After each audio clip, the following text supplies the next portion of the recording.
अस्सलाम वालेकुम दोस्तों, मैं हूं असगर चौधरी। दोस्तों, आज 27 अगस्त है, हफ्ते का रोज़ है और सैलाब की तबाहकारियाँ मुल्क भर में जारी हैं। तो हमें सिर्फ तबाही और बर्बादी ही नज़र आती है।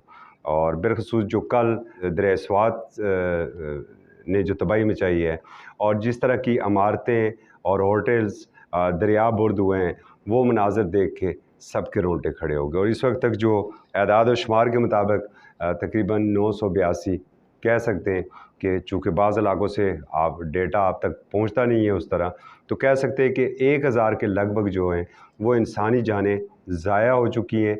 1500 के करीब जो हैं वो ज़ख्मी हो चुके हैं। 6,82,000 जो हैं वो घर तबाह हो चुके हैं मुकम्मल तौर पर। और जबकि दूसरी जगह अगर कुल मुतासरीन की हम तादाद का जायज़ा लें, 57,86,000 जो हैं वो सैलाब मुतासरीन हैं। 8 लाख के करीब जो हैं माल मवेशी वो इस सैलाब की नज़र हुए हैं। लाखों लोग इस वक्त कैंपों में भी मौजूद हैं। आज वफाकी काबीना ने एक बड़ा ये फ़ैसला किया कि चारों सूबों में फ़ौज को इजाज़त दे दी। और वैसे भी रिक्वेज़िशन आई थी सूबों की जानब से, और फ़ौज तो पहले भी ग्राउंड के ऊपर मौजूद थी कि जब यहाँ पर पुतली तमाशा चल रहा था सियासी, तो उस वक्त भी फ़ौज हमें बलूचिस्तान में नज़र आ रही थी, जो रिलीफ़ एंड रेस्क्यू वर्क के अंदर। और यही वजह थी कि उस वक्त के core commander Quetta lieutenant general Sarfaraz Ali शहीद वो रेस्क्यू और रिलीफ़ की सरगर्मियों में मसरूफ़ अमल थे कि उन्होंने और उनके रफ़ाक़ा ने जाम शहादत वहाँ पर नोश किया।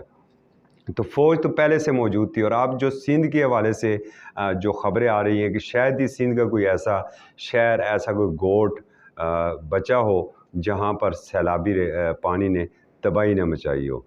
लाखों एकड़ के ऊपर जो फसलें थी वो तबाह बर्बाद हो चुकी हैं।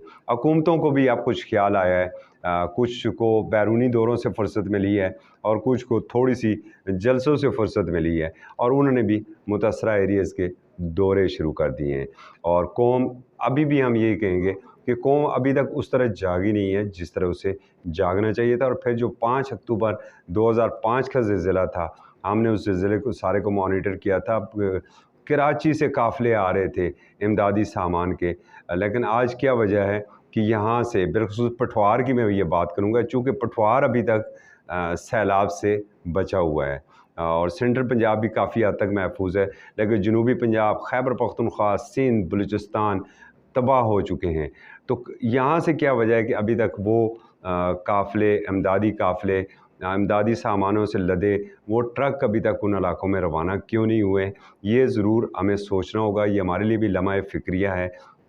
दूसरी जानब अफ़वाज पाकिस्तान अपने तौर पर पाकिस्तान आर्मी है, नेवी है, एयर फोर्स है, कोस्ट गार्ड हैं, अपने तौर पर वो बिल्कुल इस वक्त रिलीफ़ एंड रेस्क्यू की सरगर्मियों में हिस्सा ले रहे हैं। और मुसलसल फुटेज भी हम आपको तक पहुंचा देते हैं, जो भी एक्टिविटी की हमारे पास फुटेज आती है।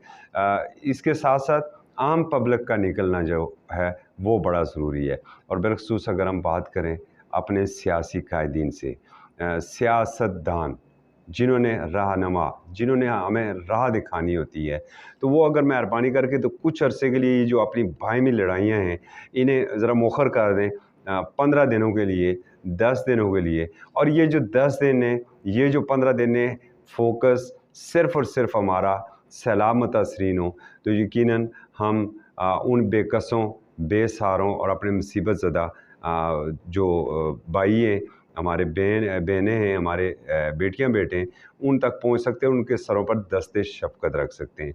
पॉइंट स्कोरिंग का ये वक्त नहीं है। पॉइंट स्कोरिंग की सियासत के लिए तो आपके पास सारी उम्र पड़ी रहती है। और फिर यहाँ पर वो सियासी रहनुमा जो इस वक्त जिनके बयानात जल्दी पर तेल का काम कर रहे हैं, उन्हें भी इज्तनाब करना चाहिए ऐसे बयानात से। और हैरत अंगेज़ तौर पर शायद इस दफ़ा कराची ज़्यादा मुतासर हुआ हो, क्योंकि बदकिस्मती से हमारा जो मीडिया भी है ना, ये जब तक पंजाब में कोई बड़ी बात ना हो तो उस वक्त तक हमारा स्क्रीनें फ्लैश नहीं करती हैं उस तरह जिस तरह करनी चाहिए। बलूचिस्तान की हालत देख ले, अभी भी बलूचिस्तान के हवाले से हमारे मीडिया के पास दुरुस्त तादाद और शुमार ही मौजूद नहीं है। کہ کہاں کہاں کیا کیا تباہی ہوئی، اور یہی پوزیشن کوئی سندھ کے حوالے سے ہے، سندھ کے پھر ذرا تھوڑا سا میڈیا جو ہے وہ ایکٹیویٹی رکھتا ہے اور چیزیں سامنے لاتا ہے، مگر جب سے پنجاب میں آئی ہے تو اب ہمارا جو فوکس ہے وہ ہماری سکرینوں کے اوپر ہمیں یہ نظر آ رہا ہے، اور پھر جو دریائے کابل اور نوشہرہ گرد و نواح کی جو صورتحال آج بنی ہے، بالخصوص 27 اگست کی میں بات کر رہا ہوں، جب یہ بڑے بڑے سیلابی ریلے جائیں گے آگے تو پھر یہ کیا تباہی مچائیں گے، اس حوالے سے ابھی سے ہمیں کوئی نہ کوئی پیش بندی کرنے کی ضرورت ہے۔ اور اس کے ساتھ ایک اور اس پوائنٹ کے اوپر لازمی بات کریں گے کہ کاش 2010 کے سیلاب سے بھی ہم نے سبق نہیں سیکھا تھا۔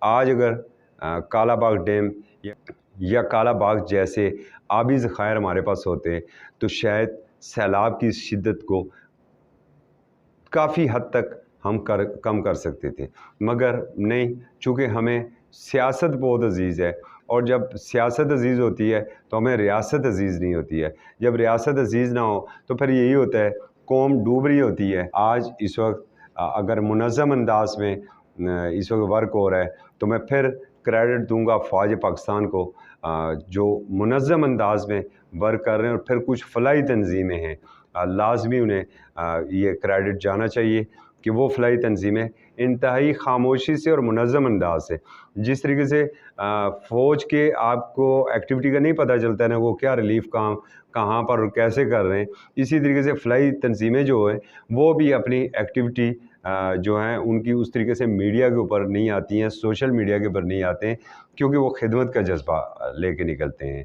تو ایسے اگر ہمارے وفاقی حکومت، صوبائی حکومتیں، ہمارے جو سیاست دان، ہمارے رہنما، اگر وہ بھی ایسا کرنا شروع کر دیں تو یقیناً بہت جلد اس ایک بڑی مصیبت سے ہم چھٹکارا پا سکتے ہیں۔ اس کے ساتھ ایک اور پوائنٹ جو ریز کرنا بڑا ضروری ہے کہ غلطیاں ہماری اپنی ہیں، ہر چیز ہمیں قدرت کے اوپر نہیں ڈالنی چاہیے۔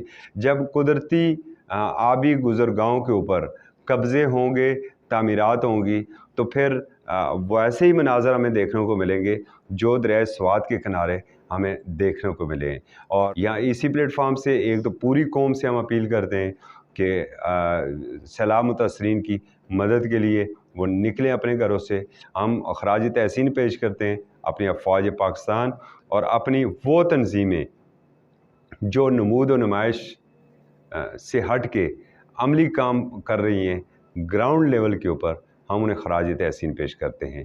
ماحول کو بچانا ہے تو ہم اپنی نسلوں کو محفوظ بنا سکتے ہیں، ورنہ اس مرتبہ جتنی شدید بارشیں ہوئی اور فلڈ آیا ہے اس کی توقع شاید ہمیں نہیں تھی۔